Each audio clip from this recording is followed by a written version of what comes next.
Hey, strong people, Kale Beck here, and welcome to another episode of the Strong Talk Podcast. Thanks for listening.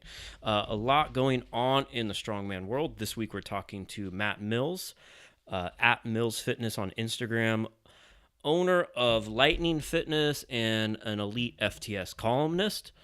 He's also a 105 kilogram pro strongman who got third place at America's Strongest Man in Atlanta, I believe last year, the year before. But we go over all that.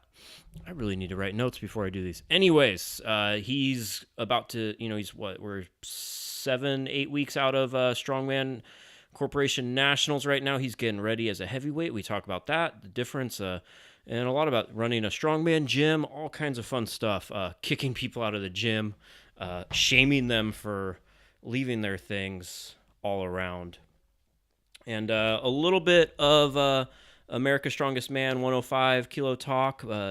Not too much. We were in the middle of it, and our phones kind of got, they got disconnected together, so we had to call back about 5 minutes in the interview. So I'll patch it together as good as I can. But if there's some weird delays, like, hey, so back to what we're doing, that's why. Haven't had many technical difficulties lately on the Strong Talk podcast. Been investing in better equipment, and I don't live in the middle of nowhere anymore. Also, Strongest Woman in the World was put on by Strongman Corporation at the Olympia. Awesome job by all the strong women. It's kind of amazing the levels that they keep rising to. I mean, these were some heavy weights. I think it was like a 225 log for reps, 260-pound kegs in the heavyweights, and the middleweights, not much less than that. And again, the lightweights, not much less than that. I'm going to be working on contacting some of the winners and podium finishers, etc. Get some interviews with them, so look for those in the future. Be sure to hit subscribe so you don't miss out. Leslie Hoffins of Utah won the lightweights, followed by Laura Anderson and Kia Woodland of Australia in third. And then in first, Kimberly Lawrence, past guest, absolutely crushed it, as I expected. I picked both of those ladies to win. No offense. It's just, people ask my opinion, and that's what they were. Kate Mitchell-Parker from New Zealand had a very strong showing, getting second in the middleweights, and starting strongman coach Brittany Diamond got third. She's in her pro debut, so not too bad for a pro debut for Brittany there. And congrats to everyone. And the heavyweights was really competitive. Olga, the Ukrainian girls, Olga Lisichuk. I'm sorry if I'm probably butchering that name. She got first with 41 points. Then Brittany Cornelius of USA won America's Strongest Woman and got second with 39 points. And Lydia Hunko of the Ukraine got third with 38.5 points. Kristen Rhodes, the living legend herself, just off the podium with 37 points, but she had an extremely strong showing. In ASM, I think we talk about it, but James Deffenbaugh ended up getting into a tie with Anthony Furman, past guest. I talked to James on the old podcast I used to do, which is unfortunate that those the hosting fees weren't paid for him, and they don't exist anymore because there's a lot of time I spent. So anyways, they had a tie. James tore his bicep on the arm over arm, and an incredible display of sportsmanship. Anthony and James all agreed to do an event that James, so he didn't win by injury default on the tiebreaker, and they did a one-arm, deadlift holds, basically just, farmers across their body like a deadlift style, and they held it for time, and James has a phenomenal grip. Even with his weak hand, he ended up winning the title. So looking forward to getting James back on this podcast. He's also, he has his gym, Spider Gym out there in North Carolina, but we'll have him on in the future to talk about it. Hopefully everything's good with his bicep. And,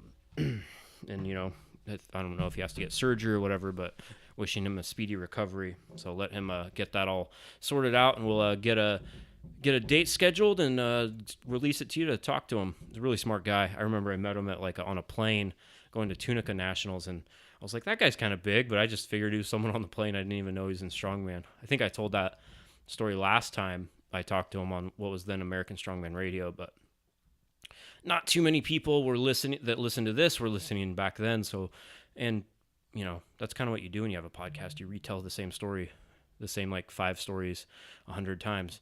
Anyways, also to note, past champion Sean DeMarinis tore his quad on the keg carrying load, and from what I heard, it's a pretty severe tear. It kind of exploded, was his own account, from what people are telling me. So really unfortunate for a past champion and one of the best 105 kilos in the world, and I'd say of all time, Sean. So wishing him a speedy recovery as well.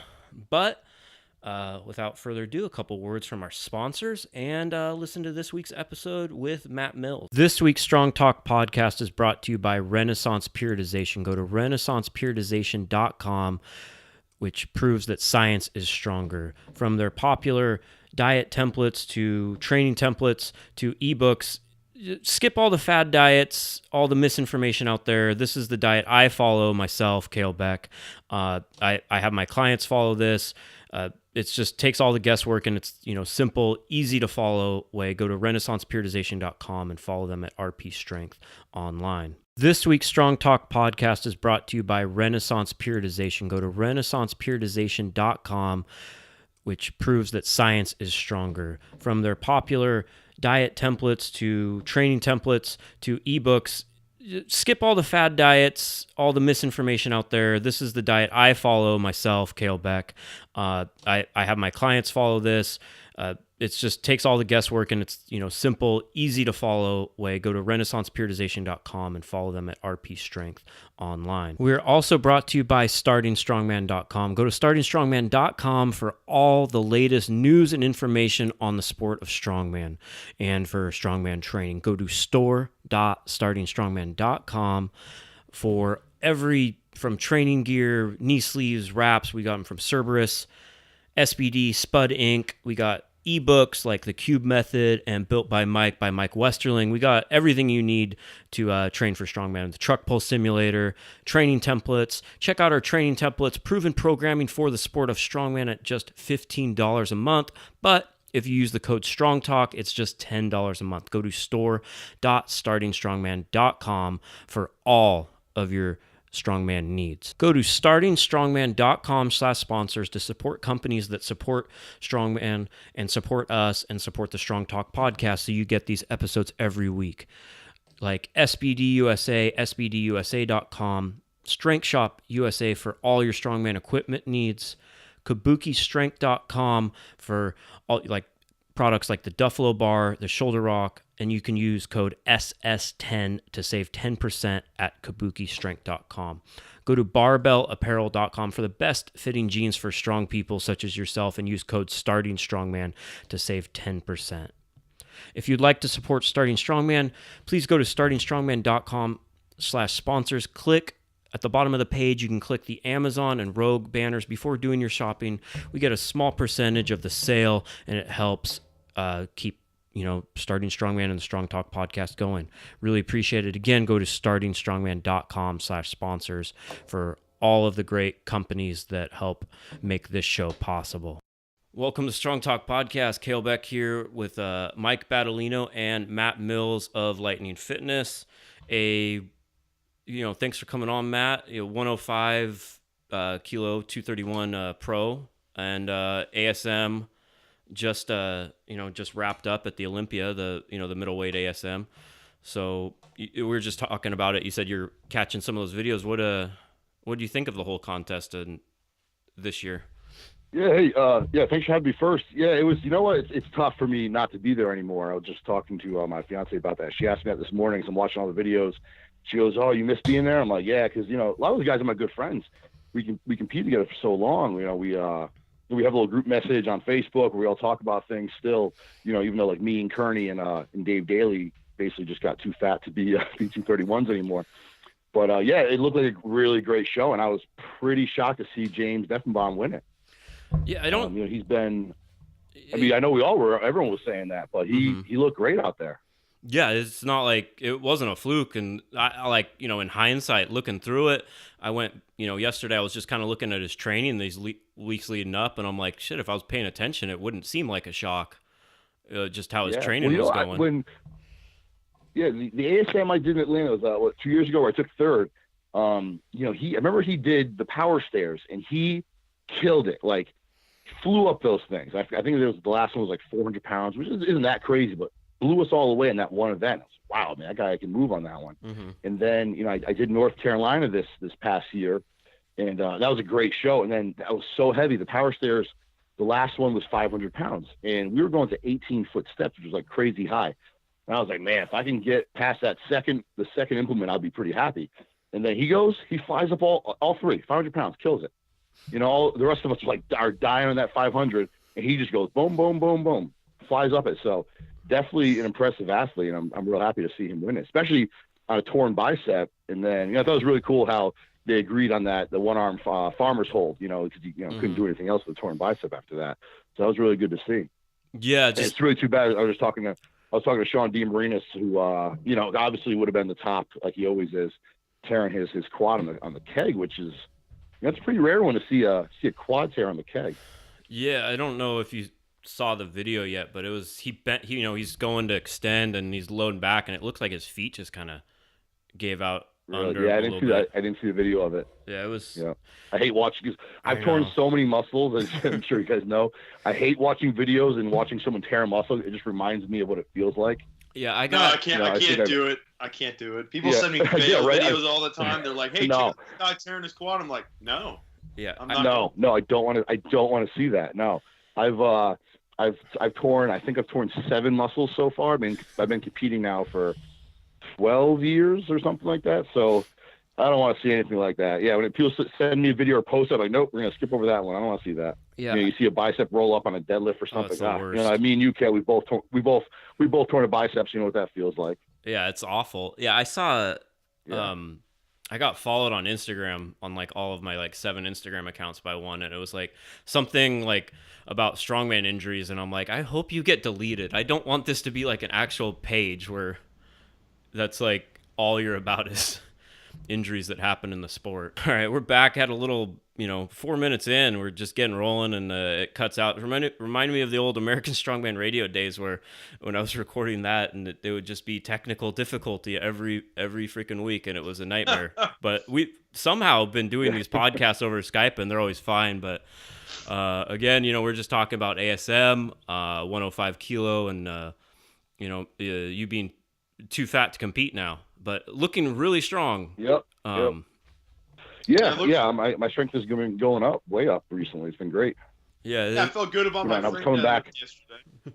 And then I saw your I'm feeling I got hit by a truck right now, but yeah, that went well. Yeah, my plan was to go for a heavy 6, and I hit contest weight. Well, actually, it's kind of funny. I hit 820. At least I thought it was 820 last week for 5. And then come to find out, the Mike Bardos frame, holders, whatever they make into a frame, are actually about 20 pounds. So I thought they were 10. So when I weighed them, I was like, oh, that's good. I actually did about 840 for 5. So the plan was for yesterday to hit a heavy 6, and I had, I just had 850 in my mind. So, and that went well. But yeah, I was laying down for a while after that one. But coming back from my bicep surgery has been really good. I had some time off. I think the injury made me take time off and let my body rest, because I'm always pushing, I'm always training hard, and I really don't give my body a break. So when I had that surgery, I literally did nothing for 4 weeks. I didn't work out at all.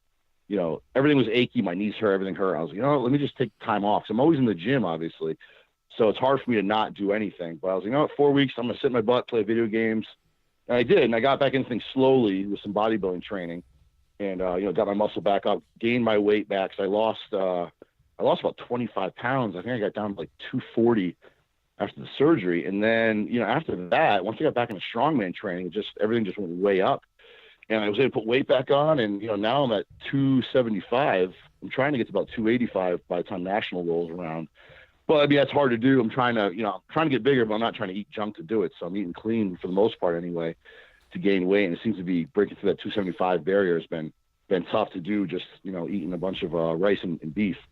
But every my lifts are going up like crazy, and especially my log press. I don't even know how to split jerk a log anymore. It's kind of what I was, not necessarily known for. That's how I always press the log, and I've been just one motioning everything, and every week it just seems to get better and better. Yeah, those are flying up. It's crazy watching your videos on Instagram. I'm like, Jesus, like you're just they're barely even one motion. It's like straight from the hip. It's going to overhead. It's like not even it doesn't even seem like you're getting much of the roll up into the shoulder even. Yeah, I'm just working on that power gut, just trying to pop right off of that. It's that's definitely one event. Like I really want to win. And leading into it, I've always worked on one motion. I always say it's the most fun thing you can do in a contest, or one that looks the most badass, I think, is one motioning a log. Yeah, especially like if you don't get to do it very often with. Yeah, if everyone's like doing 2 reps, 3 reps, and they're struggling 60 seconds, and then that guy comes out there and he's just throws it from his hip straight to overhead and just does it again. Like it seems like a lot of the guys you train with up there have gotten good at that over the years. Like we have Mistel or Kearney or even Carlos Reyes. I remember watching one year at Nationals. Like everyone goes and they just come up and do like 8 or 10 with the contest weight, like one motion easy. It always looks cool. Yeah. Well, you mentioned all them. We all trained years ago. When I first started the gym in my smaller location, I mean, me, Mistel, Kearney, and Carlos would all train together. And Mistel was always the one that he could just one motion anything. Yeah. I remember seeing him. This is way back. It's now like a 300-pound one motion is kind of like not that big of a deal anymore, which is crazy. But, back then when I was getting back into it and training with him, I remember Mike did it at the Platen Plus. And it was a press medley. Mm-hmm. And he went to that 300-pound log, and he one motioned it so easy and just blew everybody away. We're like, who is this guy just throwing that weight up like that so easy? So that was kind of the moment where I saw him do that. I was like, wow, I was like, I want to learn how to do that. And I just kept hammering that. Then you see, if you go way back, you see Derek Poundstone do it. And I forget where the contest was. It was ASM, he did I think. Was it Nationals, mate? Yeah, if it was ASM, he did that. You're like, whoa. I was like, I want to learn that. And, it's kind of crazy. But for me right now, like, working at 320s our contest weight, I can easily one motion 320 for more reps on it than I can clean and press. If I did, every time stopping the controllers and push press, split jerk, whatever, like I only get a couple, but one motion right now, I could do more. That's just how much I've trained it. And I haven't done a split jerk in such a long time now. Sure. I'm either basically one motion or I'm gonna strict press it. Those are the two things I've been working hard on. Yeah, you're definitely getting the heavy. You're losing all the athleticism and embracing that heavyweight life. Yeah. Yeah. Well, somehow Kearney is like 285 now, and his split jerk's still better than ever. He doesn't even. Last time we trained log together, I'm old. I need a lot of warm ups, so I'm like, I'll start with an empty log. I'll go like 140, and I need to loosen everything up. Train log with him and Justin, and Kearney's just like, all right, 90-pound log, 180, 270. I'm like, no, dude, slow down. We're not all 450-pound log pressers like you. Like I need a lot of warm ups here before I can get into anything. Just for me to get down in the lap position and squat down a little bit, I need a couple of sets just to do that. Not a lot of people take 90 jumps up. They're all younger than me though. I know. That's exactly how it was training with Obi too. He's like, "What do you want to go up to next? Like 270?" I'm like, "Dude, I'm 180 pounds. That's my max. Like, we can't go straight from empty to he'd skip 180 altogether. Like."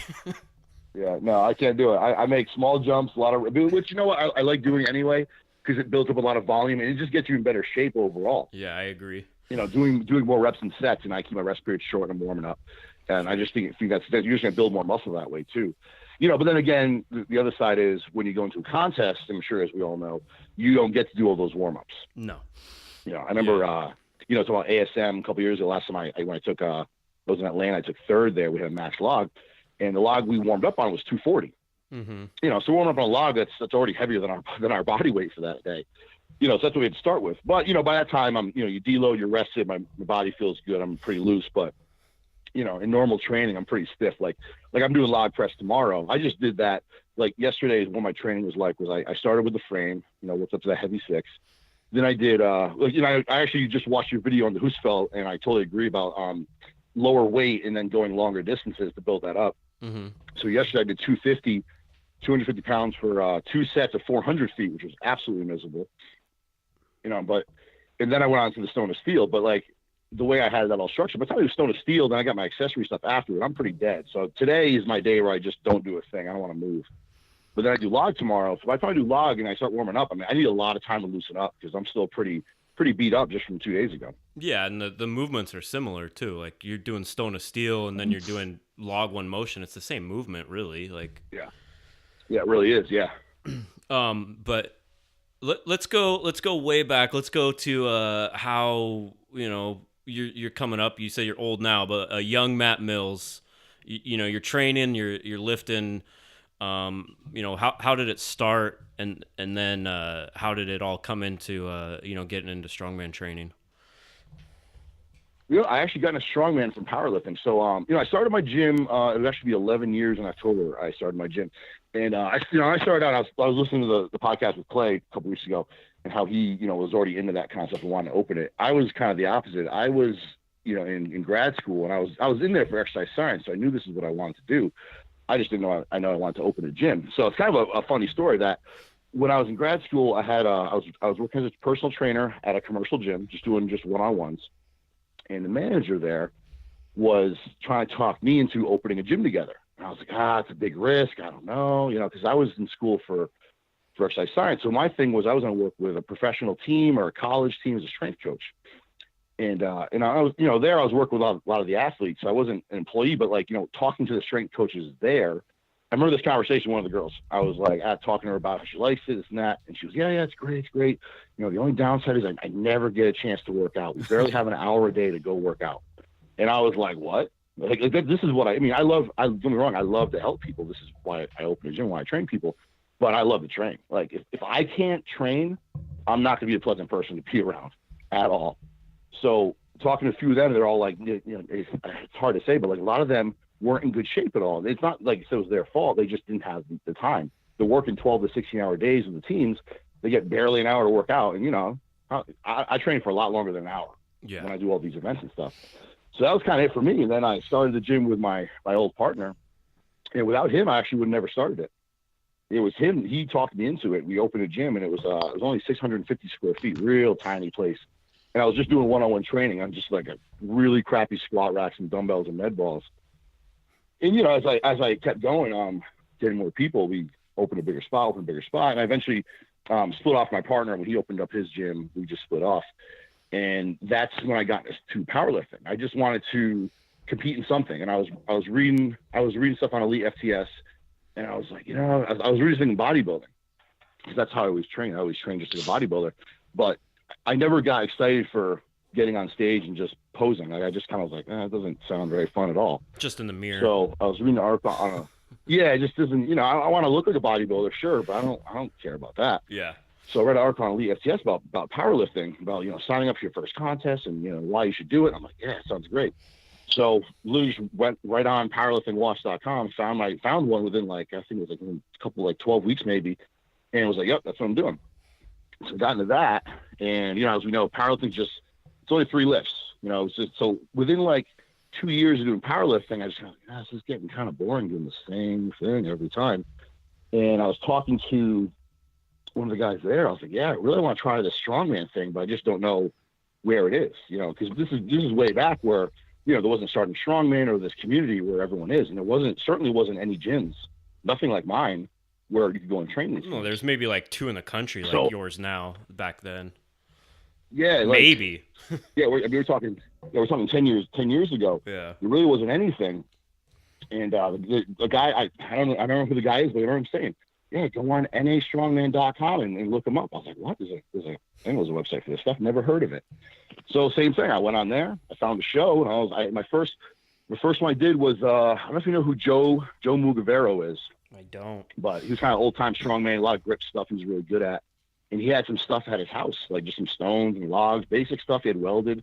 And I went over there to train a little bit before he had his contest, and I fell in love with it. I was like, this is for me, because I always like being athletic. I want to be strong. I always want to squat, bench, and deadlift, but I wanted to be able to move too. So when you put all that together, I was like, this is it. I did my first contest, and that was it. I fell in love. Then it was just like, what's the next one? And I've written about this before, that my first year, and I don't recommend this to anybody. My first year, I did 10 contests. I think one was a powerlifting competition, and I did 9 strongman shows. It was ridiculous. But I learned so much just from the community. And everyone was, I mean, as you guys know, everyone's so helpful. I didn't know what I was doing. I went to a show. It was TPS. It was, they had a Conan's wheel. I never saw a Conan's wheel before. So I basically tried to, it was like 600 and whatever pounds. I tried to curl the thing up and I stepped forward like twice and that was it. And I was like, oh, am I done? The guy's like, yeah, you crossed the line. So you're like basically like 1 foot. And I was like, all right then. So, then one guy was like, hey man, you got to do this. You got to come over here, put your hips underneath it. So it was just really cool. I was just like hooked on it right away. And I made, that's actually how I met Rob and Andy and all those other guys, the Hadges, all through strongman. They're like my best friends now. Yeah. But yeah, so I did 10 my first year, and then I went even crazier and did 12 my second year. So by the end of the second year, my whole body was just like beat up. I think there's like, something. Now I gotta take a break. Actually, that's the year I won, and I won my pro card that year too. Oh, in 2 years. And I was like, all right, I gotta take some time off, and yeah, it didn't take me too long. It was like once I won my first show, I'd actually torn my pec during that time too, so I took a little bit of time off, and I came back and I did the Orlando Platen Plus. And that's where I won my pro card in it was like a little over 5 years ago now. It was right when I turned 30 is when I won. If I remember, it's like 2012-ish or something, I think. 2000. Yeah, sounds about right. That's about right. Yeah, about 5 years. Yep. I remember when you won that, and everyone's like, and I remember people like, who the fuck's Matt Mills? Because you've been doing like people on the East Coast knew. I remember I got a lot of shit for that. Yeah, I think Scott, good old Scott Porter. Now I don't care. I was younger. I remember somebody was like, "Oh, he didn't beat anybody. I wish I was there. I would have won." I was like on the keyboard, like, what, fuck you guys, and talking shit to everybody. I remember. Now I could care less, but I remember that was people were like, "What?" And I swept the whole show. So, I mean, I just had a really good show. I remember the events. It was 2 days. The first one was a max axle clean and press. This is where I first met Tyler Stickle, who actually won nationals that year. Mm-hmm. And then Elliot Hulse was also there, who was a former lightweight pro trying to get his card back. That's so right. I beat those two guys who are, obviously pretty good. Obviously Tyler is one of the best. And I remember getting all that shit from people online. I was like, what is this? What's going on? But I like to think I proved everyone wrong. Yeah, it'd be funny to talk to those same people. Competing, I like to think I did all right and proved everybody wrong on that one. But I remember being so pissed when I read all that. I remember it. Yeah, I don't know. Like when I was, I'm like, oh, I'm gonna have Matt on. I'm like kind of thinking like, I try to go back and for some reason I remember all this kind of crap. It's probably why I do a podcast about it. But I'm like, I remember he won. Mm-hmm. I'm like, I think it was Orlando 2012. And I was like, was it Orlando? Yeah, and because I remember because I was like the. It could be just because Porter's one of those guys that was always talking shit, but I think it was him because he had Jason Sparks, was one of his partners. He's like, shit, he should have won that, and he was like one of those guys that always got second every time, even though he's pro level for sure back then. Some people. It's always like, oh, if I was there, we know what you weren't there, so shut up. Like, I hate that. Yeah, if you could you could easily look at numbers at a show and be like, oh man, if I was there. But yeah, if you were there and you had maybe a perfect show and made no mistakes and your very best on every single event, maybe. But how often does that happen? How often do you have a show? I've had probably maybe like 3 shows in my entire life where I was like, you know what? I had a perfect show. That Orlando show was one of them, where I made no mistakes and I had a great event on every single one of them. That's so rare. For sure. There's a big difference between training and competing. People don't realize that. Yeah. No. I mean, how many people do you see put up all these videos and training? You're like, oh man, he's a monster. And then you see him in the contest. You're like, what happened there? Yeah. I don't know if they mentally fall apart or maybe they're doing the fake plates like everyone is now or what. Yeah. I think we're all guilty of it to some degree. Like I remember looking at different Platinum Pluses and they're expensive to travel to, and I'm like, I look in the 175s. I'm like, it was a log clean press reps. Someone only did that. Then like you go in your garage, and I'm like, I just did that, and it's like, well, this is your log, your specific log. No one's giving you down commands. You didn't just do whatever. You didn't. I definitely didn't cut weight before it like they did. That's a big one. That's a real big one. Yep. Yeah, I feel like this is something I was talking to someone because they're they asked, like, because there was also at the Olympia, there was the, strongest woman in the world, America's strongest woman, whatever you want to call it, this weekend as well, in conjunction with ASM 105.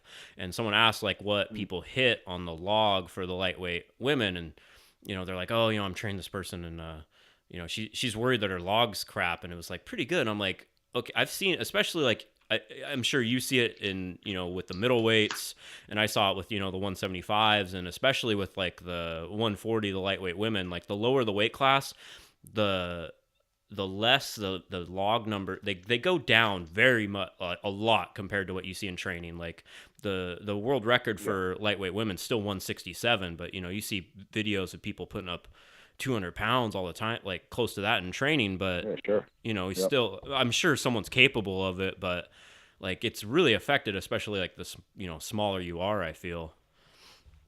Mm-hmm. Yeah. And people what you say too is the difference in the kind, like just the kind of log, like, for example, we're going to be using the Bardos log in nationals, and I've been training on the pit bull log, and I always find that's the easiest. So I've been doing a lot of my reps on that. So I can one motion that thing like nothing. And then I was like, you know what? We don't know what kind of log this is going to be. Let me try the big dog. And man, that was so different and so much harder. Mm-hmm. So it threw me way off. So just things like that, or even let's talk farmers. Like, you go and let's see, what was it? They're using the Beast Metals farmers a couple years ago, and they're powder coated.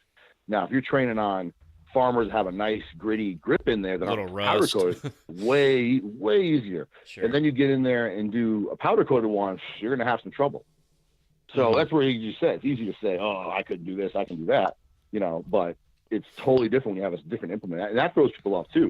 Like I said, this isn't powerlifting. It's not all standardized, a bar is a bar, but a log press is not a log press. And certainly, like, I remember I did a press medley, and this was like one of the pro shows for Aaron Mullen. I almost won this show.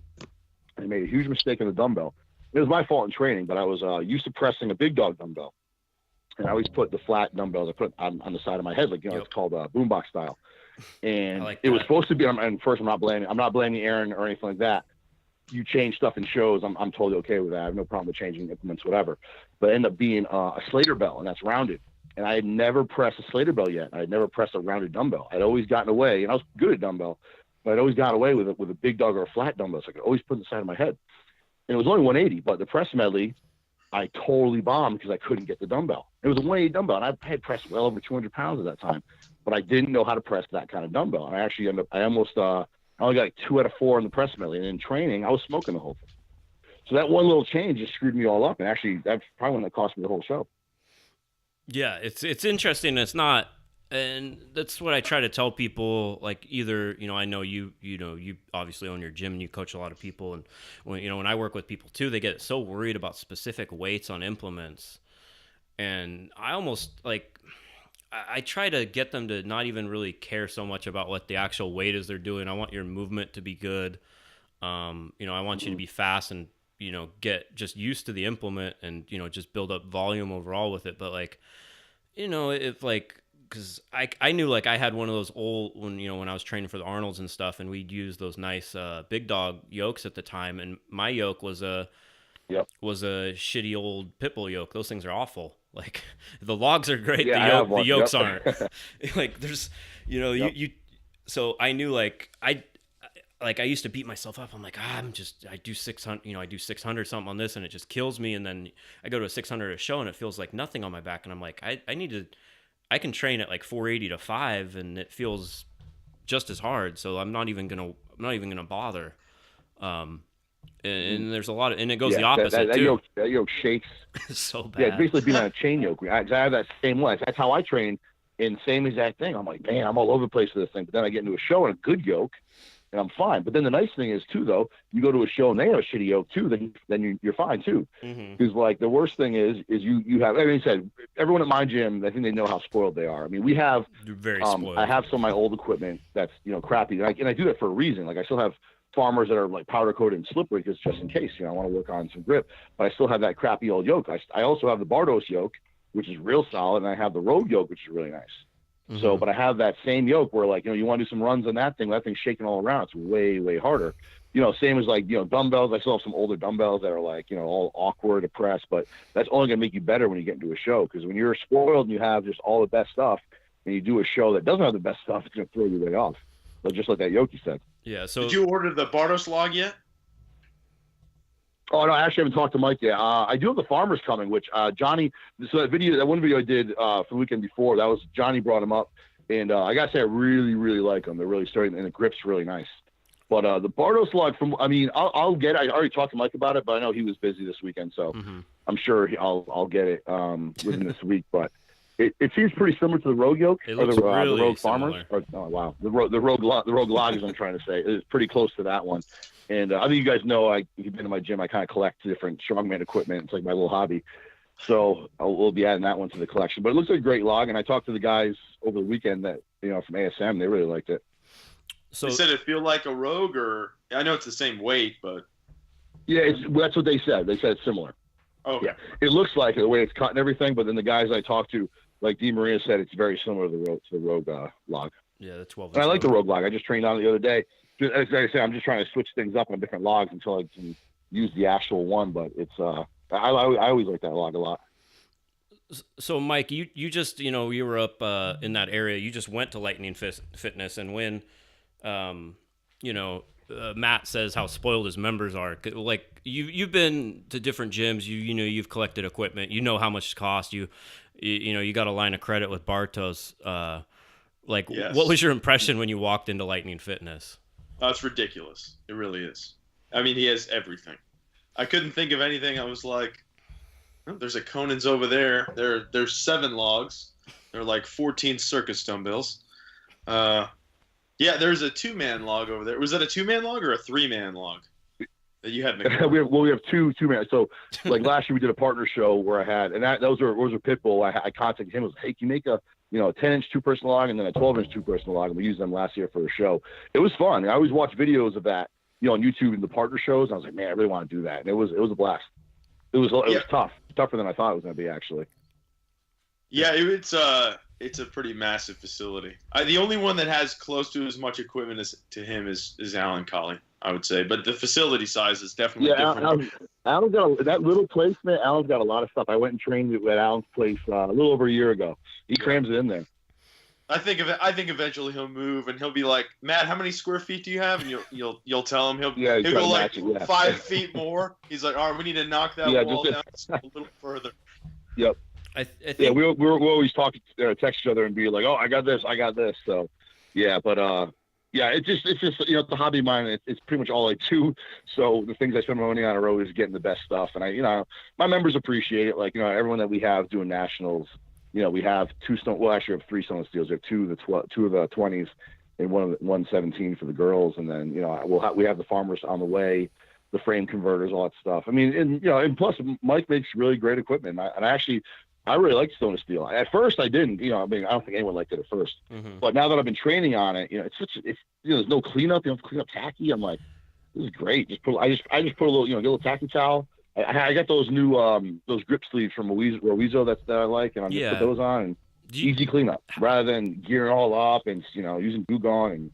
And as you guys know, I lose my mind when people use tacky in my gym and then get it everywhere. Yeah, I was gonna tell you when we're training for a show, and man, to get it in the sink and I lose my mind on people. So I trained at the gym twice when I was up there. The first time I went, you weren't there because I think you were out of town in Rhode Island. And when I was done doing farmers, I went and looked at the picture on the wall because you have a picture of how you want everything set up, and I'm like, okay, I'm gonna move the farmers a little. I'm not getting thrown out of this place. So I moved it over, and I was like, okay, I'll put the power stairs back correctly because I had to do power stairs. And everything has its place, and there's a place for everything. So yeah.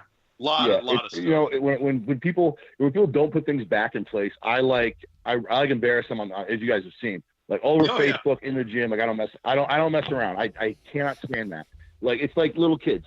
All I'm asking you to do is put it back where you got it from. That's it. It cannot be that difficult. So the pictures weren't even my idea. Like me and Justin one day went through all right, we're gonna fix this whole back end, and it's gonna stay like this. It better stay like this. Me and other people were getting pissed because I got yokes and sleds and all that stuff in that back corner by the turf, all the farmers walk. So when it gets out of order, it's hard to pull things out. It gets in the way, you're tripping over things, So and then a couple people in the gym were like, Matt, why don't you just put a picture up so everyone can look at it? And I'm like, And, you know, I'm like, it's a little ridiculous. I need to put a picture up. Like I said, just put it back where you got it from. But one of the, actually, my fiance made them. She put pictures up of everything where they go, and it stayed like that. I'm like, okay, this is the best idea ever now. It's pretty smart. Yeah. So any gym owners out there, just put pictures up. And if they put it back, then I don't know what to do then. Then you just kick them out of the gym. But, well, like I said, I'm known for my, actually, I just raised it. It was $20. I used to charge people $20 if they left any equipment out. After a while, I'm like, all right, you know, I'm charging people $20. I guess it's not getting through. So now it's $50. And I've had a few people complain about it. That's a little bit much, whatever. And every time I go, well, you don't like it, leave the gym. I don't want you here. You can't put your stuff back, go somewhere else. It's fair. And not one time has someone left the gym. Huh. Well, where else are they going to find the same stuff? And even if they do give you that $50, they know it's going towards something they're going to benefit from. Really, like, you know, like exactly the amount of money you have. Gym, but yeah, it's. I know there's other gym owners out there that are afraid. They're afraid to do that, to lose people. But you're not. And like I say, you don't want something like that anyway. I mean, I'm at the point. I've been doing this for a long time, and I don't know if any of you guys ever follow Steve. I'm sure you follow Steve Pulcinella at Iron. Oh yeah. He's been doing this longer. He's been doing this longer than me. Or like Murph, Murph CPS, they've been doing it longer than me. Sure. As you can tell by their posts, they got no patience for anybody. And I'm getting there where I just don't have. I mean, I have patience for anyone who wants to work hard. Like if I'm training somebody, I got all the patience in the world.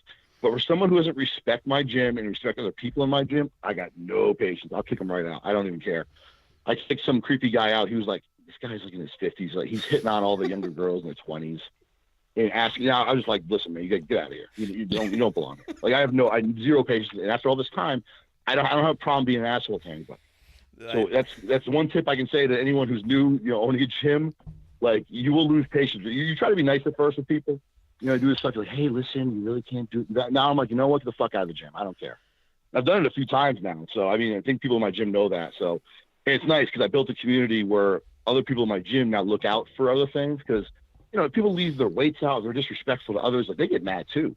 So it's kind of nice. They'll look after things now, look after other people and make sure things are put away. Like, I just put a pin code system in the gym where we stay open a little bit later. So I have some other guys close up.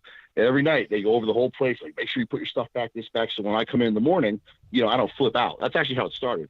I came in, I was away for a day or something. I came in the next morning. And I remember those 8 racks loaded with weight. And I lost my mind. Like I was throwing stuff, swearing. And that's when I was like, you know what? Enough. $20. That's how it all started. Like I was like, I'm not going to do this every day. These people like not putting their stuff back because other members of my gym were getting mad about it too.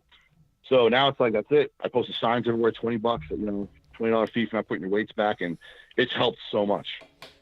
Well, you're running a community, and there's always a couple that screw up the whole thing. Then the whole mentality of the community starts to shift. Who cares? Everything's a mess. And I can relate on like a digital sense where like you're kind of running a community where I used to be very lenient about like people that were always causing problems, in the Facebook group and stuff. And at some point I'm just like, not like I see someone break like one rule, I ban them, especially if I don't know who they are, like in strongman or something. I'm done. Like I end up spending all my time going like I'll message the person, be like, hey, just don't be a fucking dick, like and try to be nice. I'm like, no, like they came in with that attitude. I don't even care. Like I don't care if there's 5 fucking members in the Facebook group like at this point. So I'm not gonna worry. It's the same kind of shit. It's not as annoying. That comes out of building, but. Yeah, well, let's come back to building a good environment. Like we talk about on other podcasts about how do you build a good training environment, which I think is huge. And I know like you train alone, and I was reading that article by Terry Rady a couple weeks ago about that. It's huge for me. Like there's some times where I like to train alone, just kind of get my mind right, be left alone. And there's other times where like I like that push. Like we were talking about the Husfeld. I do not want to do the Husfeld by myself. No, like, it's awful. Who wants to carry that thing to the point where you're, so I had Justin, one of my other guys with me yesterday. I do those 400-foot runs. And when I'm getting towards the end, man, I need someone yelling at me like, let's go. Like that's awesome. But, we're all, I look at it as we're all on the same team. It's an individual sport, but, we all help each other, all cheer for each other. And that's been huge. There's been plenty of times where there's a day where I'm like, man, I'm just not feeling this today. I'm just not moving the weight. I'm supposed to. I remember this was, I had to go. I do a deadlift, 725 for 3. I'm sure Justin will remember this. And I was just feeling like crap that day. Like just weights were moving slow. I'm like, oh man, this is feeling terrible. And we're working up in the weight, and I was supposed to hit that for a triple, and then he does it for 3. I'm like, I was like, and Justin, I was like, I can't let him have this over me right now. So I was like, I got to do this. And then sure enough, now if I was by myself, I wouldn't have even tried it. But when he's in there being like, hey, I got it, you got to get it now. So when I get in there and I do it, I was like, wow, I would have done that if I was by myself. No. Those days you have that push, you have that, and you see videos at my gym where, what's awesome is if someone's going for a PR or any kind of big lift, we all stop and cheer. We all push everybody, just yesterday with that frame, like I didn't tell anybody. I don't say, hey guys, come watch me, come cheer me. They all were like, hey, we're gonna come help you when you do that. So that's so cool to have. And but that took a long time to build, like you said, getting the right people in the gym and then getting the wrong people out of the gym, the negative ones. And I've kicked people out for being, assholes to other people and not, it sounds stupid, but not sharing stuff, you know what I mean? Like not working in together. We have a big facility, but we still have to train together sometimes.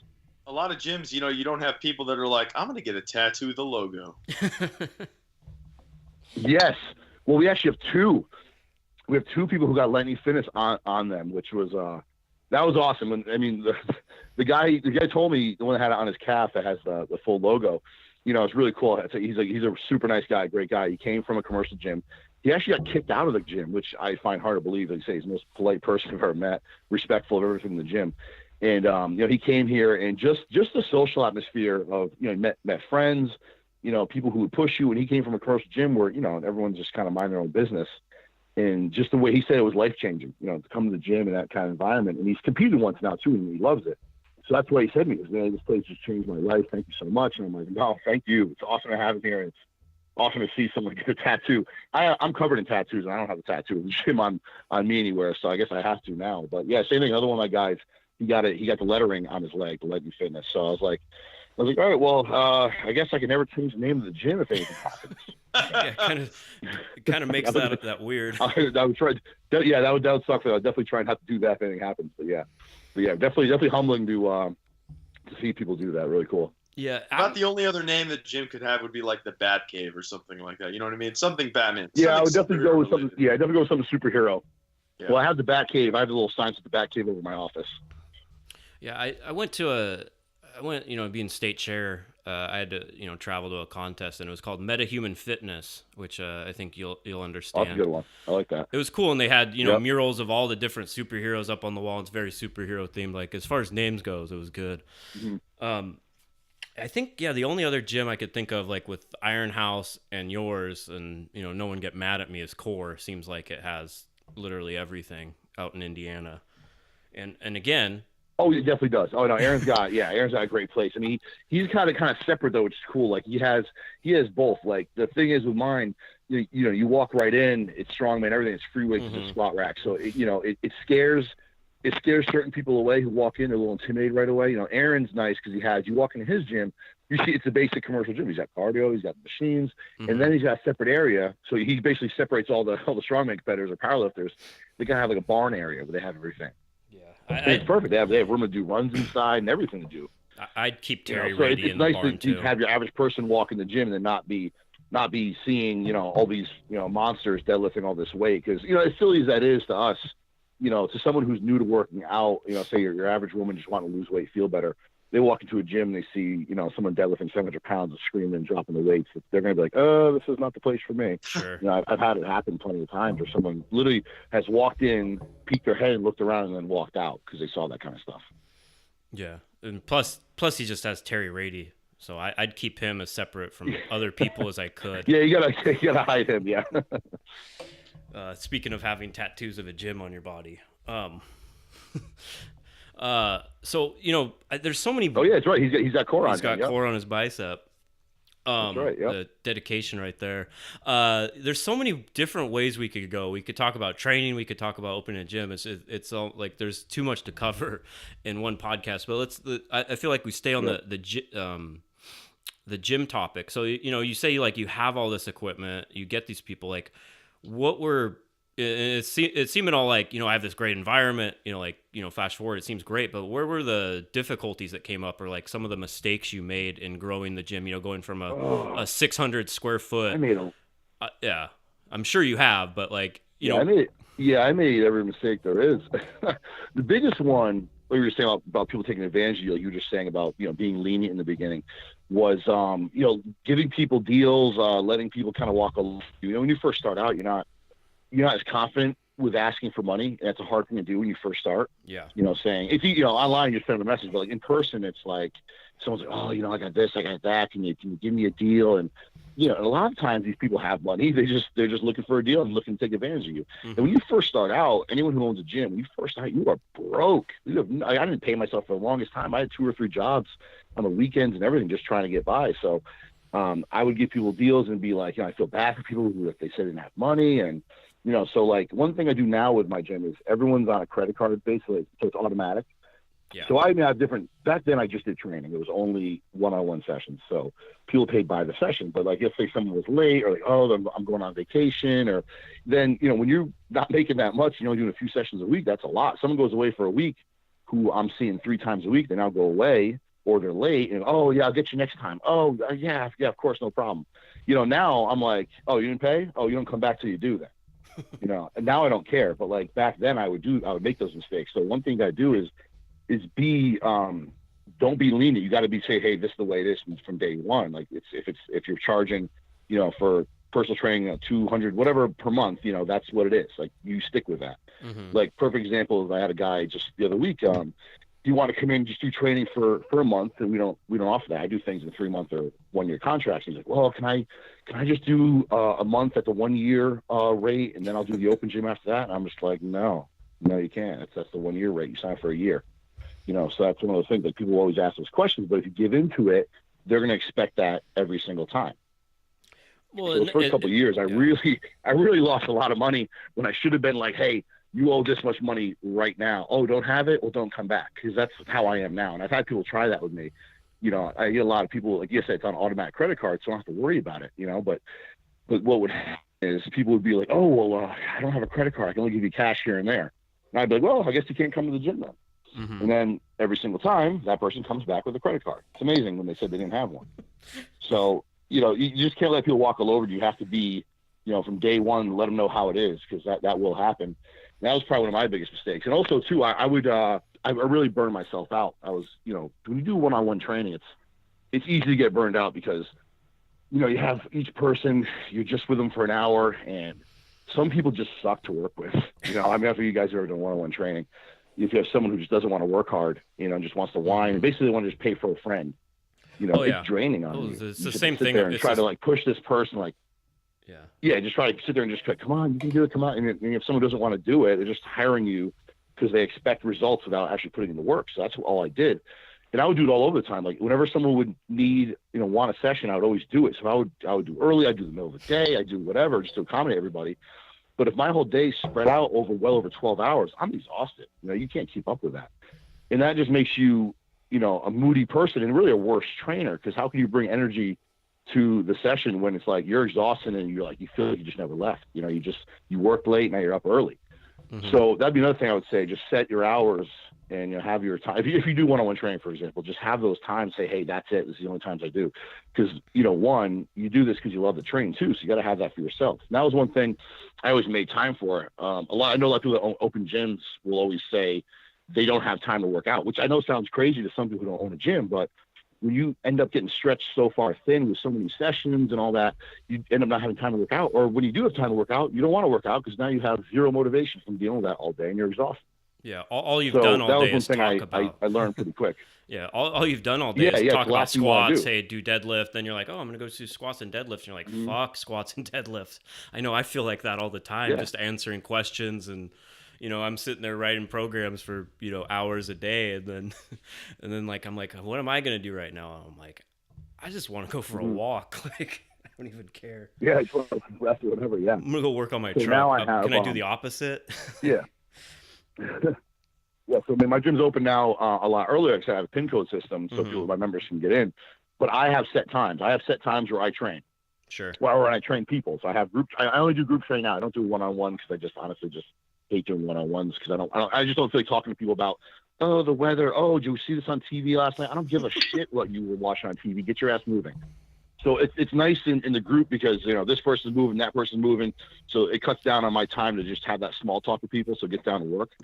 And it's also a lot more motivating. So that'd be another thing I would do. I mean, really, you don't see a lot of one-on-one training anymore. And I know if I would have stayed with one-on-one training back then and not done group, I'd be out of business. So that was one thing I switched to that I'm happy I did, because, you know, when CrossFit came along, and then there was, you know, boot camp gyms were a big thing. Mm-hmm. And, you know, there's group training. It's less money and you can fit more people in that time. And it's more motivating. There was a seminar I went to that I thought was really good. That it was you ever heard of Alan Cosgrove? He has a place in California. Yeah. Oh yeah. It's called Results Fitness. Yeah. So him and his wife would go around and do business seminars. That was one of the best things I did. I went to his seminar. It was about, you know, the gym business, and he was this exact same thing. He was doing one-on-one training, getting burned out, and he said the best thing he did was move to group training and start people doing automatic payments and not have to worry about those things. And it was kind of funny, because this was like this is way back where, like, there wasn't CrossFit and that stuff. So group training was kind of like, really, train people in a group?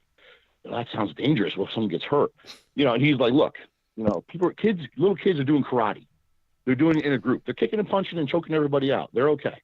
And you're like, oh yeah, that makes sense. You know, I think someone can do some push-ups and you know, whatever in a group setting, as long as you just got to hustle. You got to watch everybody. Or, like, you know, like people are learning how to swim. They're doing it in a group. You know, I was a little kid learning how to swim. Sure. You can drown. You know, you don't need a one-on-one person for those kind of things. So why would you need it for training? So usually people that need one-on-one or ask for one-on-one training, just, you know, they just want that personal, that friend to hang out with for that hour, which, you know, when I was at LA Fitness, a lot of people were like, oh, why don't you work out with me? And then I'll do it side by side. I'm like, no, like, I'm not working out with you. You're paying me to watch you. So with that group training, now you have people working out with you. Mm-hmm. So you have someone at the same experience level. You know, you got a couple girls working out together. Like at my gym now, kind of people would like form their own groups. So I don't do like a CrossFit type workout where it's the same thing for everybody. Everyone has individual programs. So I have like a general fat loss program, a general strength training program. That have individual stuff, or like I have a group now getting ready for nationals, of course, and a group getting ready for Battle of the Bells, which is Mike Mostell and Steph Tropia. They're holding their show, a group training for that. So I'm watching all these people at the same time, and they kind of form their groups. Like the girls for Bells all work out together, so they all push each other. You know, so it works out so much better doing that now. So that'd be one thing is, you know, I don't know any gyms that do one-on-one training like as their full-time thing anymore. But that was huge for me in business as far as switching over to group. That's interesting. Yeah, I've done a little bit, not much, and I stopped doing it a while ago. Like, you know, a couple of clients one-on-one. I realized very quickly it was not very time efficient, plus just kind of weird. Yeah. And you know, when I first was starting in this, I, you know, coached group classes at CrossFit. I'd always make it that they let me do the days where like the main strength movement was like a power lift. At first they're like, do the snatch. I'm like, I've not only do I not get this as good as other people, I hate telling people how to snatch. Like, yeah, right. You know, so I was like, I just had to tell them, I'm like, you got to let me work the days that are like back squat anyways. But what I found, you know, because I could teach it, you know, people that better than anyone else at the gym. You know, so it's more, but my point is what I found is also, and, you know, even doing seminars is that, the more experienced people in the group help everyone else. Like, even if you're not, you're like, oh, there's one coach, but everyone's like, no, he said to do it like this. Like everyone's kind of, and it goes the opposite where the person's like, you're like, no, that's not what I said. But for the majority, everyone else helps each other, and then they all go to that group, and it's, like, you know, we're talking about building community, building a social circle. It's even more that than just, you know, you guys just one-on-one, just sitting around and talking about how Game of Thrones was. Yeah. Right. Yeah.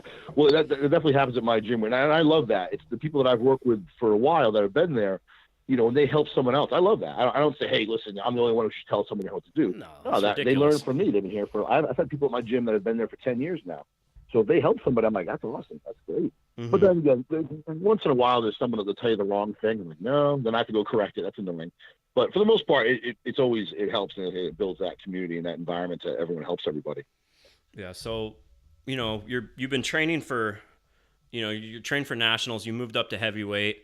You know, like you said, it's really helped your press. You know, eating in a caloric surplus. But you know, how's training been? It looks like it's been going awesome. You know, it's on your Instagram, Mills Fitness.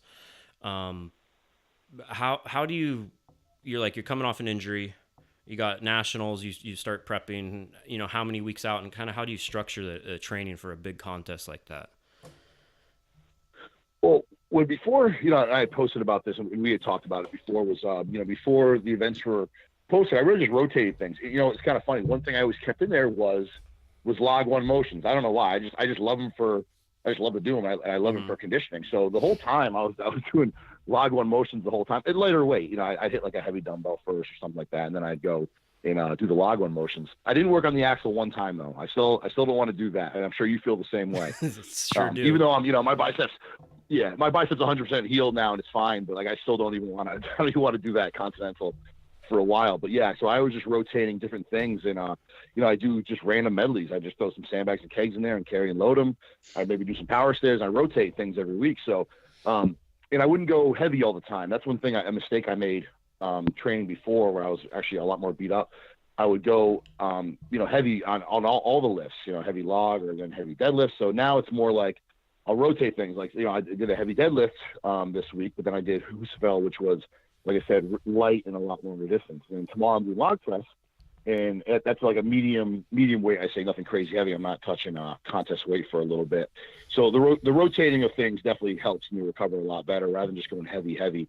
And that's a huge mistake I see beginners make. I'm sure you see it too, especially working with people online. Then you always get that, I want to go heavier here. I can do more. And I'm like, yeah, I know you can do more, but we're going to build up to that. Yeah. So, that's how you don't get beat up. So that was one thing I did the same thing.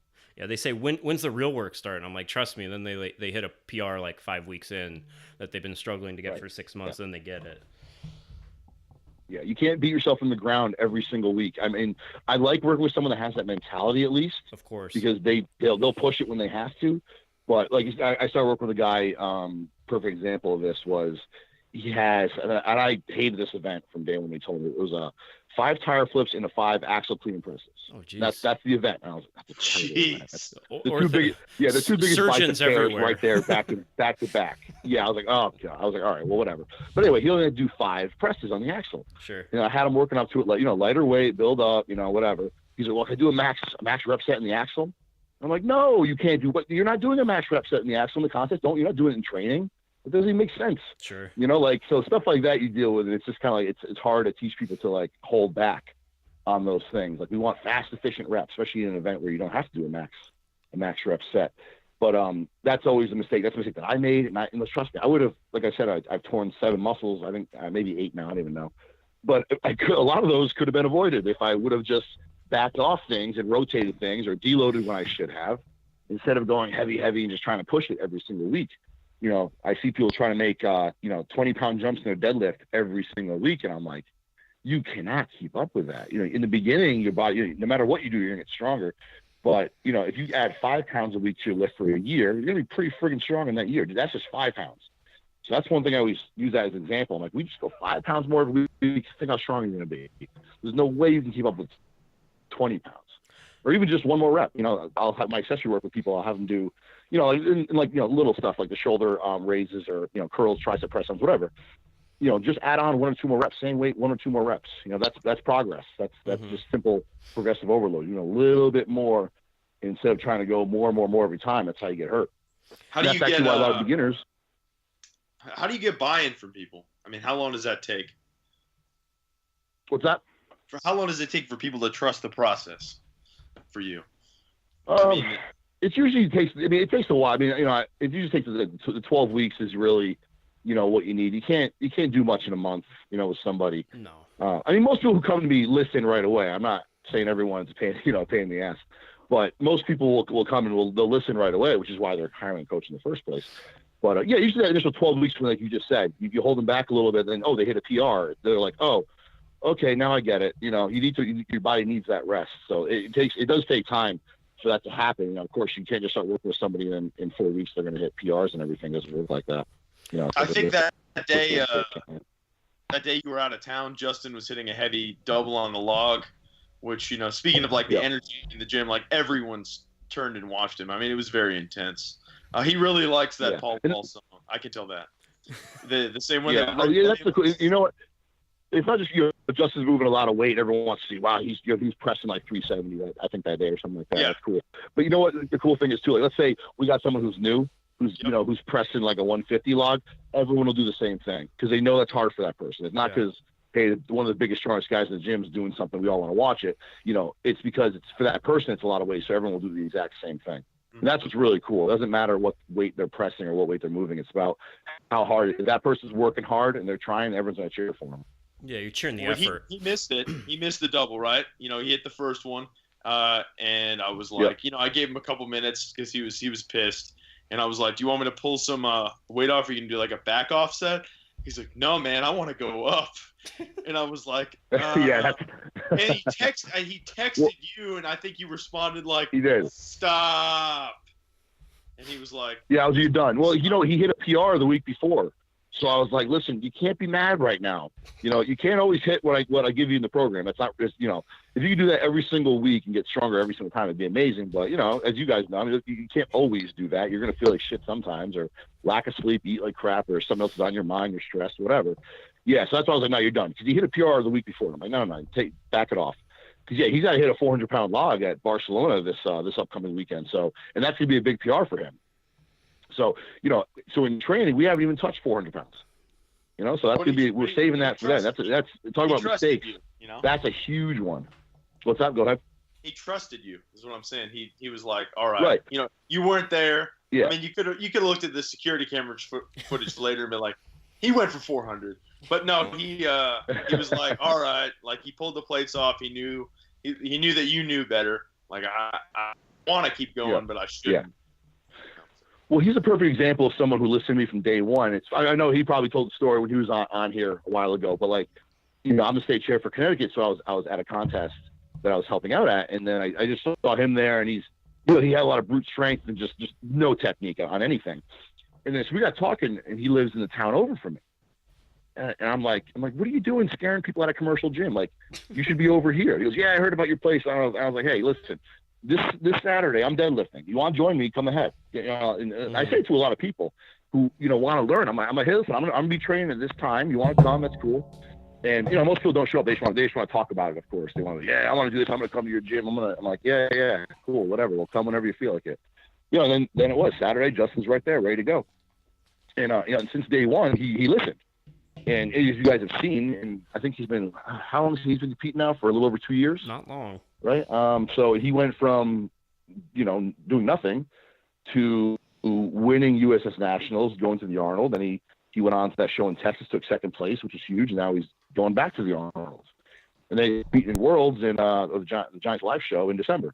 So in a short amount of time, I mean, you're getting wrong. He had a lot of genetic potential. That was one thing I said to him. I was like, you have the potential to be a monster and move a lot of weight. Me and him always had a rivalry. We were training together. I'd always, do more than him in the beginning. Even though I was cutting, whatever. So we'd always, talk shit back and forth. And I always said to him, I was like, listen, you should, in time, you should be able to get a lot bigger and stronger than I am. I'm having a hard time accepting that, by the way, but he's getting there now. So, but he's great to train with, and he's someone who listened, from day one, and that's why he's gotten to where he is. For him, if he would have just done what he wanted, he'd be that guy max out on everything. But he said trusted the process, and he took time off when I wanted him to, and now he's gonna be ready for next week for the Arnold.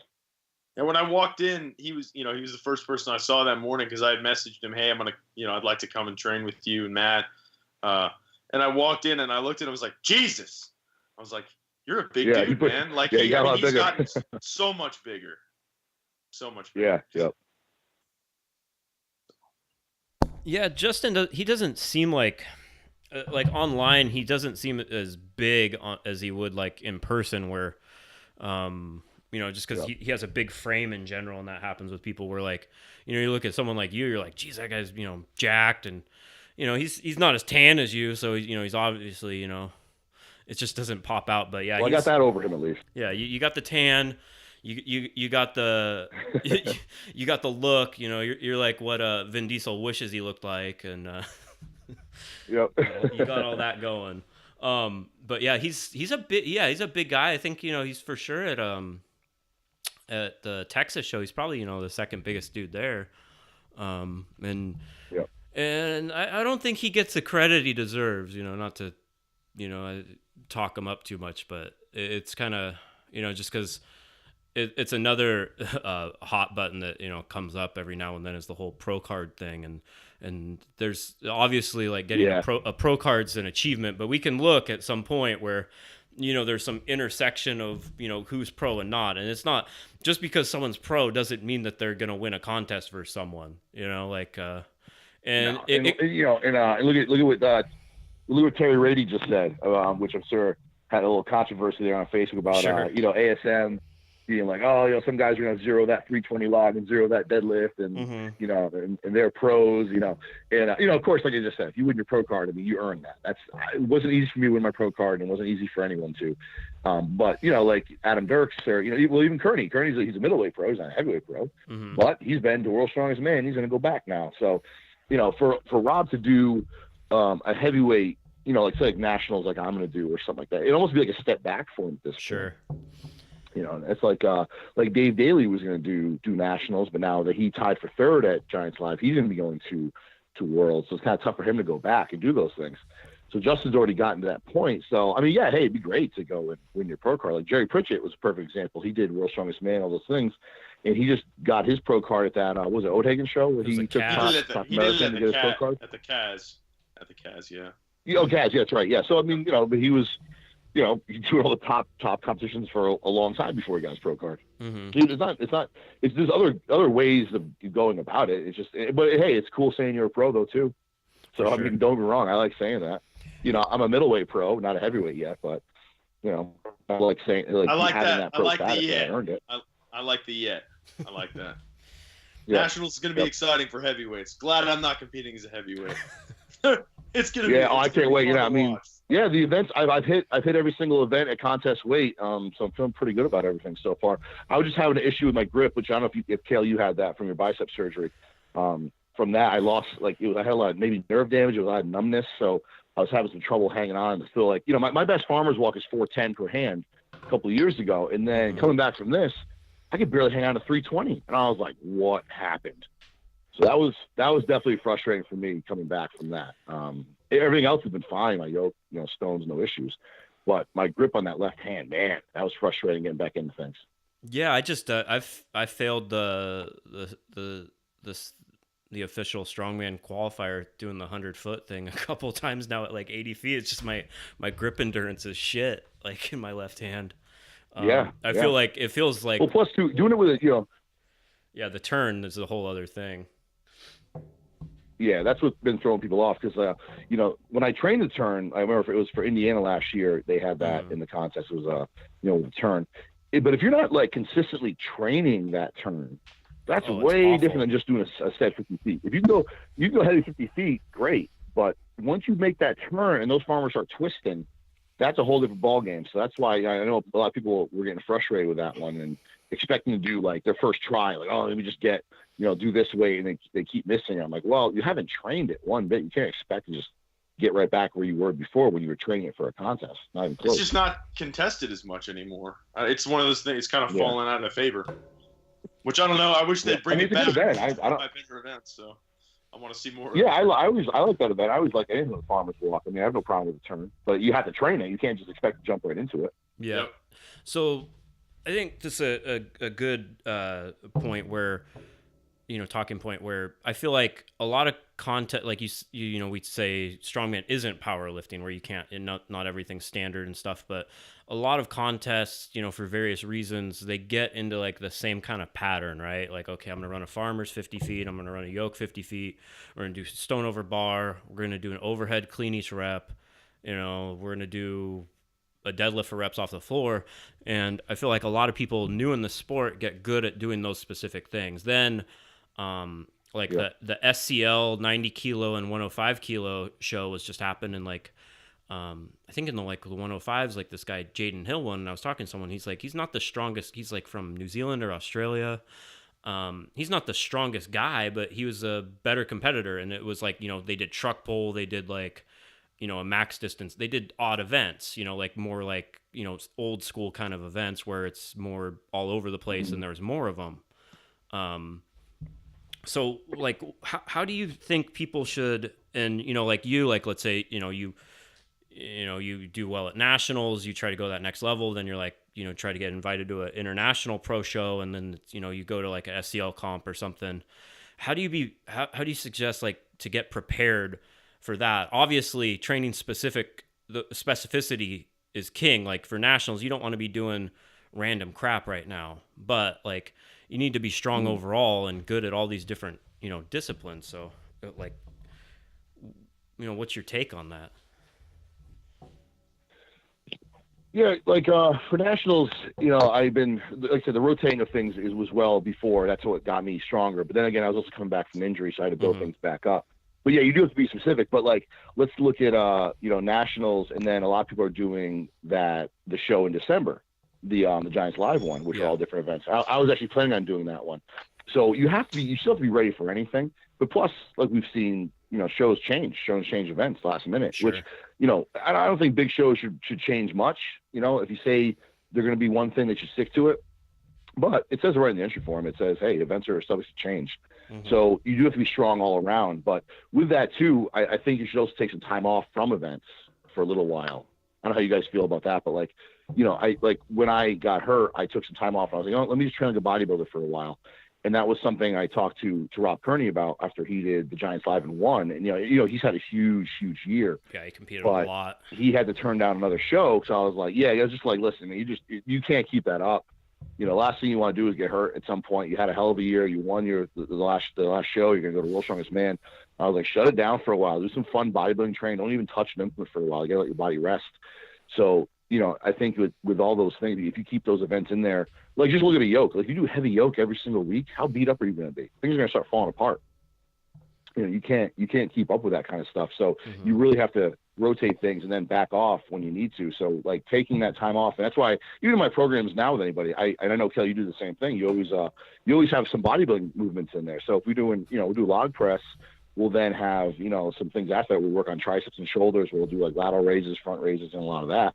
And I know some athletes will just hit that, a couple hard sets and then call it a day.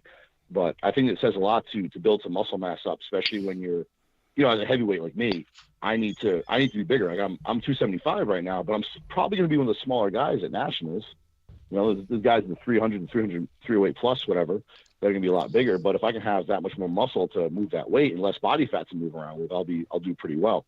So with that, you just need to have that conditioning up there. And that's what you say with the Husfeld, the guys that are heavier, they usually go less distance. So because they have that extra weight to carry around, you see the guys that are lighter that carry a lot further. That's because they're lighter. They don't have to work as hard as that to move that weight. So that's one thing I've been doing is I stay as lean as I can, which I find helps me as far as the conditioning goes, because you can't just be statically strong. Like my press and my deadlift are going awesome right now, but I don't want to kill those events and then do horrible on the Husfeld. Yeah. Or something like that. That take you right out of the contest. Yeah, and just not have the overall conditioning. How many guys do we have? Yeah. Yeah. How many guys have we seen that have been top contenders at nationals or whatever, going for the pro card, that kill it in certain events, and they always have those weak events that take them right out. Yeah. And then what do you see on their Instagram? Only train, they're strong. And I had to talk with a couple of them about that. I'm like, all I see you do is, someone who's really good deadlift or really good presser. That's all I see you do. I'm like, what about medleys? Like, you gas out on medleys or you suck it out with stones. Like, you can't just be like, I'll just throw them in there a little bit and then I suck at these, I'm frustrated, and just hope for the best in the contest. The best guys, like the top guys, they have no weak events. They'll have strong events. They're better at, of course, but they won't have a really weak event. If they do have one, they're going to work on it. Well, just take like the press and the deadlift.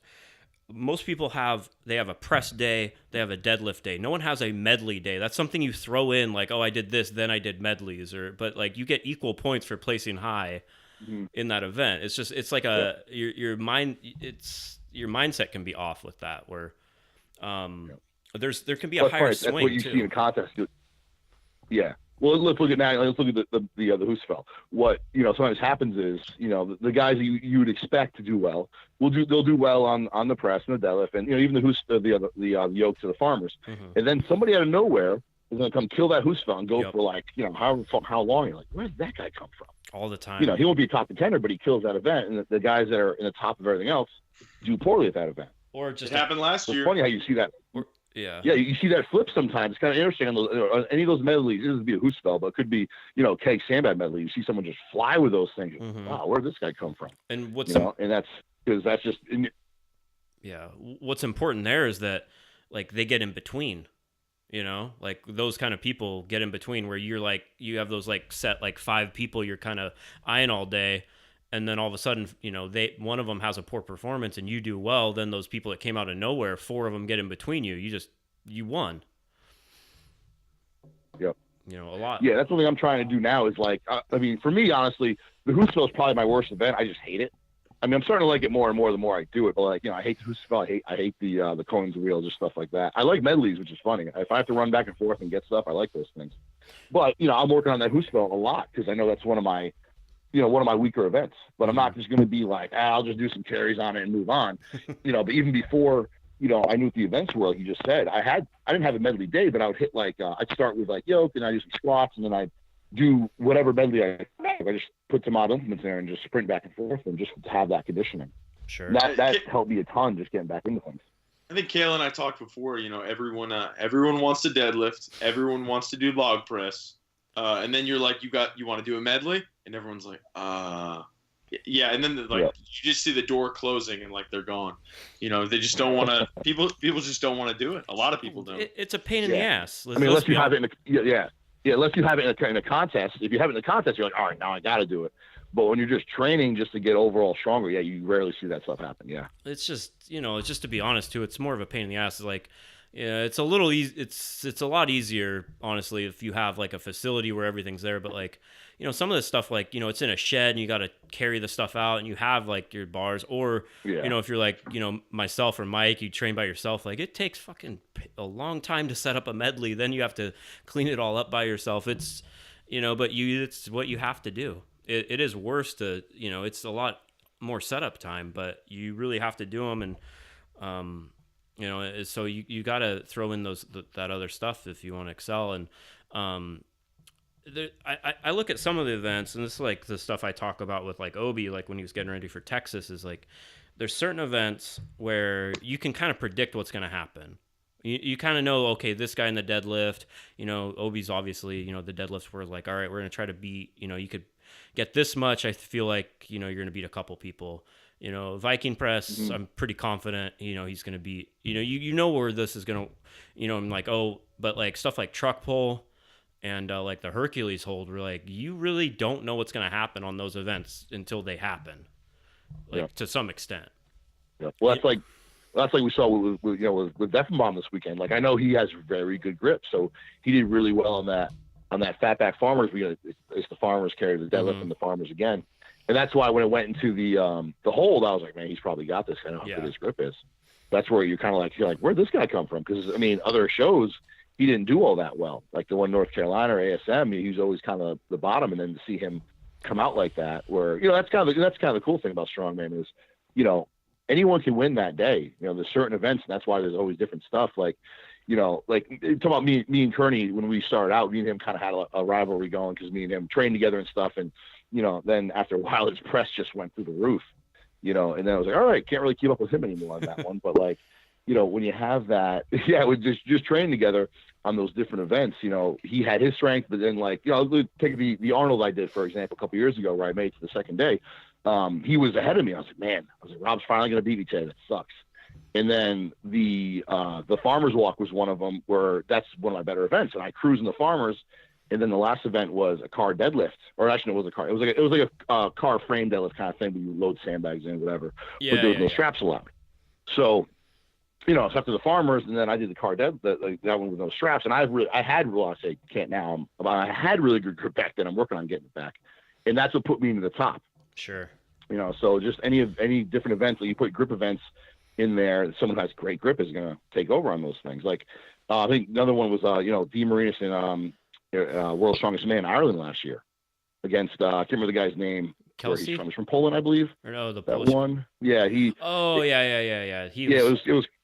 Yeah, what the hell's that guy's name? But it came down. But they had a grip event in there, and you know, Sandwisky and Sean was Martin. Yeah, so like, you know, he was, you know, Sean was doing really well at the top, and then they had a hold, a frame hold, farmer's hold for time, and the other guy just had crazy grip, and then he took that over. That was the event that won it. Yeah, so it's always those events where different stuff can always take over and anyone can win. Well, yeah, we can look at World's Strongest Man this past year. You know, Eddie's, you know, he never beat Thor Shaw in a show before. and then, obviously he's gotten better, and then, then it was there, but, the events were more favorable. There wasn't a grip event. And, which kept him out the year before. It's pretty simple. And even like Kearney, like he got 6th, 7th, something like that in Texas. And then, a lot of the same people, he gets first, in Giants Live. He didn't. Yeah. Well, he just said, just talk about, having that one show where you just kill on every event. Like that you just had, that was your day. that was his day. Mm-hmm. Yeah. And going to Texas, I mean, he was beat up. I mean, for sure. On the Arnold, and, and he was just competing like crazy. I was like, man, Rob, you got to slow. That's why now I was like, slow down, take some time off, but yeah.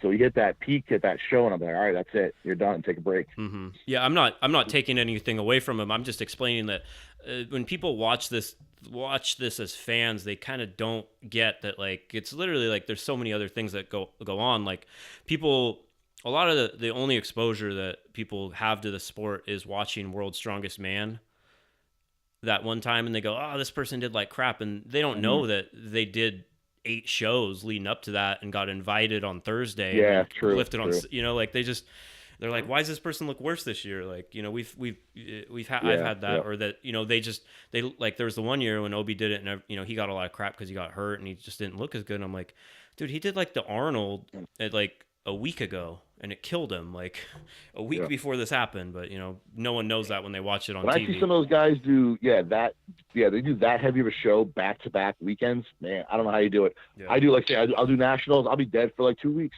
There's no way I'm gonna compete again for a while. Yeah, I don't know how people do that. But I feel like we could talk all day. We'll definitely have to do this again. We can always do another one after nationals. Yeah, we'll definitely be doing that. Yeah, true. Or at nationals. Well, hey, after I win nationals, then we'll do another one, hopefully, anyway. You heard it here. You heard it here. Yeah. No. I never make claims like that. I'm gonna win the log press. I'll say that. Awesome. You'll go there. You're downgraded from, hey, after I win, I'll win the log press for sure. I think you're gonna do. I feel like you're gonna do pretty good at the frame deadlift. I have a sneaking suspicion. Yeah, that one's going well for me too. Yep. Yeah. And I haven't seen. Yeah, I haven't seen a lot of people go that heavy or do it for that matter. I haven't seen a lot. Yeah, it's funny with that. Sometimes people, when they get into training, some people don't like to put their training videos up. They want to leave a secret till they get to the contest. Yeah. They don't want anyone to know what they're doing. I always find that funny. I mean, I don't care. I'll put up everything what I do. But yeah, I know some people who are like, no, I don't want putting my training videos up when it's getting ready for the contest, so no one knows what to expect when I go. Yeah, I'm kind of curious to see like how someone like Pena would do with that. To do with the frame deadlift. Yeah. For this matter. Yeah, he's always been a top guy. I mean, he's a good presser. He's good on the good in the deadlift, and he's very fast in the yoke. He's very good at stone steel. I remember seeing him at one of the Platinum Pluses. He won motion. I think it was 320 on the stone. He won motion for like 8 reps or something crazy like that. Yeah, he's a beast. So yeah, he's definitely gonna be tough to beat. Yeah, that's another question is like who's actually going to nationals in the heavyweight? Like I I only know. Yeah, I was talking to Johnny about that. Not too much talk going on. I know it's Gabriel. There's Brian. What's his name? I don't know say his last name. He's always posting on Osrul? Brian Osrul. Osrul? Yeah. Osrul. Yep. He's going heavyweight, hopefully. Yep. Yep. Well, he just hurt himself, but hopefully he'll be all right. Yeah. Oh, did he really? Yeah. I just saw some of his videos. He was looking good. Yeah. As far as heavyweights go, I'm not too sure who else is doing it. Yeah. Trey Mitchell will go. A lot of videos. Good old berserker Who's lifter. That? From Trey Mitchell from Texas. Oh, Trey. Yeah. I know Trey. Yep. Yeah, Trey will be there. But that'll be fun. Yeah, I just booked my flight, so I'll be there. Just I have a lot of. It's like for whatever reason I never have very many people doing nationals that I work with, but this year I have a ton. So so it'll be fun and get a hang out and try to grab some interviews with everyone there. Bring some of the recording especially software. in Vegas. Why not? Take a trip out there. Yeah, I mean, we're staying for a few more days after just to have a good time. Nice, that's awesome. But appreciate you coming on. Good luck with the your training leading up to it, and I'll see you in Vegas. You of course run Lightning Fitness. If anyone wants to check that out, you do online coaching programming. If anyone wants help, and you also wrote a lot of good articles that people should check out. For Elite FTS, and I think. For Lift Big, Eat Big, you wrote a lot of those for there. I definitely recommend checking them out. But if anyone wants to, follow your train for nationals or stuff, what's the best way to go about it? Yeah, probably all my videos are on Instagram. It's just Mills Fitness on Instagram. Yeah, Mills Fitness on Instagram, and there's a Lightning Fitness account, and of course, Matt Mills on Facebook. But I feel like Instagram's where it's at for training videos these days. And I don't like to put up a bunch of videos on Facebook and bother people. I only like something if I do like really big. I put on Facebook. For the most part, I don't put a whole lot on there. Yeah. I save it all for Instagram. Yeah, Facebook's weird where it's like you're like I had this discussion where it forces you to like if someone wants to follow your Instagram, they know what they're getting. Like, it's right, exactly. They have to I go feel like out I'm of their annoying way. people if I put up my video all the time on there. I just annoy everyone. I don't give a shit. But yeah. But cool. Thanks for coming on, Matt. Good luck in the rest of your training. For me, it's good to see someone that, I think we tore our biceps at similar time, coming back and, stronger than ever. When I have those little aches and pains, it helps. I'm like, all right, yeah, no, I'm, at some point it's an excuse. So I just need to keep working past it and see you again. Yeah, well, you do this long enough, it's just a matter of time. I mean, like I said this before, you push yourself so hard to the limit. We want to all see how strong and big we can get. You're going to get hurt. There's no way around that. And I accepted that a long time ago. Sure. And that's one thing I always get. People will say to me like, oh, aren't you worried about getting hurt? And I'm like, well, yeah, that's just part of life, really. You're going to get injured at some point. Nothing I can do about it. Yeah. If anything's pushed to everything's, fitness is for health until it's to an extreme, and then it's almost the exact opposite. Yeah. Is a conversation I've been having. Yeah. With I'm not gonna. lately. Yeah, I'm not gonna stop doing something I love because I'm like, oh, I'm gonna get hurt. I mean, No. there'll be a time where I'm gonna be like, all right, I'm too banged up. I gotta slow it down, but not yet. No, but for now, you got nationals in 8 weeks, gonna kill it, and I think WADA just showed up to my house. I actually am about to get. I have to get tested for for health insurance crap. So I see him pulling up. So definitely got to go. Good luck with that. Yeah, we'll see what they find. What an interesting way to end the podcast. Yeah, I'm basically gonna get drug tested right now. But cool. Well, thanks to everyone for listening. You can follow the show at, Starting Strongman. Follow Mike at Chrono Strength, myself, Let Kale Lift, and go on iTunes, hit a 5-star rating and review, and we'll talk to y'all next week.